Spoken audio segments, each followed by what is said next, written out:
हजारों जुल्म हो मजलूम पे तो चुप रहे दुनिया, अगर मजलूम कुछ बोले तो दहशत गर्द कहती है। अस्सलाम वालेकुम खातिन हज़रात, मैं हूं जाबिर बेग। खातिन हज़रात, एक बड़ी अफसोसनाक खबर सुनने को देखने को मिली। एक वीडियो देखी जनाब इमरान खान साहब के जो वकील इंतज़ार पंजोता साहब, जो पिछले 2-3 हफ्तों से लापता थे, अचानक से वो गायब हो गए, या दूसरे अल्फाज में कहें तो गायब कर दिए गए। उनकी वीडियो सामने आई कि एक गाड़ी के अंदर उनको हाथ पांव बांध कर तशद्दुद करके उनको किसी गाड़ी में किसी वीरान जगह पे छोड़कर जो अगवाकार थे वो भाग गए। जिस तरह ड्रामेटिकली पुलिस वहाँ उस गाड़ी को रोकती है, उसको सर्च करती है, तो उसके अंदर से इंतज़ार हुसैन पंजोता साहब इंतहाई बुरी हालत में, अफसोसनाक ये जो वीडियो देखने के बाद ये हालत जो सामने नज़र आई, उसमें फिर मज़ीद जो बड़े अफसोस वाली बात है कि जिस तरीके से पुलिस वाले ये ज़ाहिर करने की कोशिश कर रहे थे अपने सवालात से और अपनी वीडियो बनाने के जो अंदाज थे उनके, उससे ये ज़ाहिर कर रहे थे कि वो इंतज़ार हुसैन पंजोता साहब को नहीं जानते और वो कोई एक आम सी शख्सियत हैं।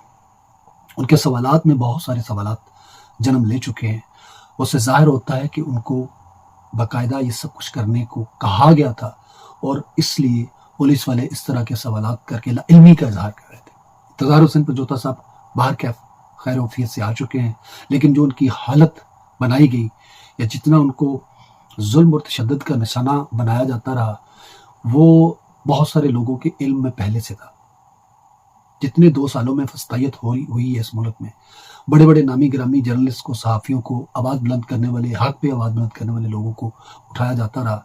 उस सब के इल्म में था कि कौन किसको किस तरह उठा के लेके जाता है। देखिए, अभी सारे सोशल मीडिया पे लोग अदारों को बुरा भला कह रहे हैं। ठीक है, ये गलत बात है कि हमारे अदारों ने जो चंद लोग जो बैठे हुए हैं उनके जो फैसलों ने अवाम को अपने आप से दूर किया है, अवाम के अंदर वो नफरत मजीद बढ़ती जा रही है। ये नहीं होना चाहिए था, लेकिन बदकिस्मती से जो ऊपर लोग विराजमान हैं उनके फैसले, उनकी सोच बहुत गलत है। बहुत तकब्बराना किस्म की, आमराना किस्म की, फ़िरौनियत और रौनियत पर मबनी उनकी सोच है, जो कि ख़त्म हो जानी है। दुनिया में रहना सिर्फ अल्लाह का नाम है। अफसोसनाक जो बात है वो ये है कि अदारों के पीछे उनको सपोर्ट और हल्लाशेरी कौन दे रहा है? उनसे बड़े वहशत, दरिंदगी, जुल्म और फस्तायत फैलाने वाले सियासतदान हैं। असल दहशतगर्द जो है वो सियासतदान है, जो अपने मुखालिफिन को कुचलने के लिए इस हद तक इतनी कमीनगी और दरिंदगी पर चले जाते हैं कि वो दूसरों के घरों की चादर चारदीवारी के तकद्दस को भी पमाल कर जाते हैं।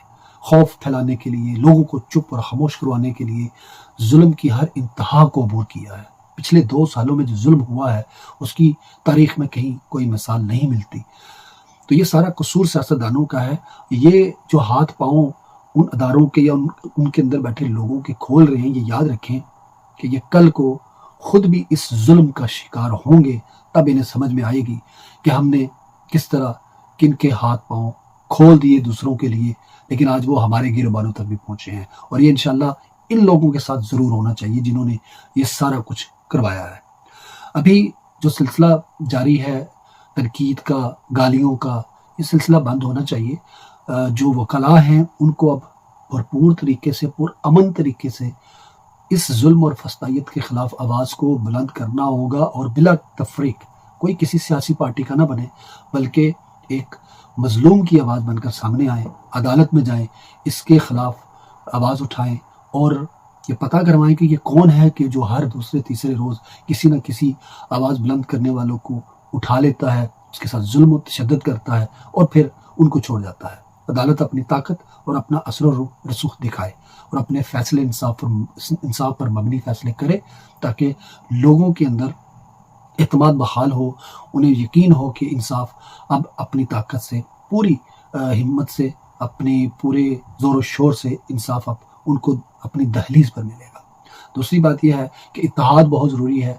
वकला की तंजीमों का, इंसानी हकूक़ की जो तंजीमें हैं वो भी सामने आएँ और इस तरह की जो जुल्म और बर्बरियत है, कम अज़ कम उसके ख़िलाफ़ यकबाज़ होकर बाहर निकलें, ताकि आइंदा आने वाले दिनों में ये हाथ जो आज किसी और के गिरबान में है, ये आपके गिरबान तक ना पहुँचें। जो آج دوسروں کی گھروں کی بہن بیٹیوں کی عزتوں کو پامال کر رہے ہیں، وہ کل کو خدا نہ خواستہ آپ کے گھروں کے دروازے نہ پھلانگ سکیں۔ تو ان کو روکیے، اتحاد کے ساتھ، اتفاق کے ساتھ اور پرامن رہ کر احتجاج کو ضرور کیجیے اور اپنی آواز کو ضرور بلند کیجیے۔ اللہ حافظ۔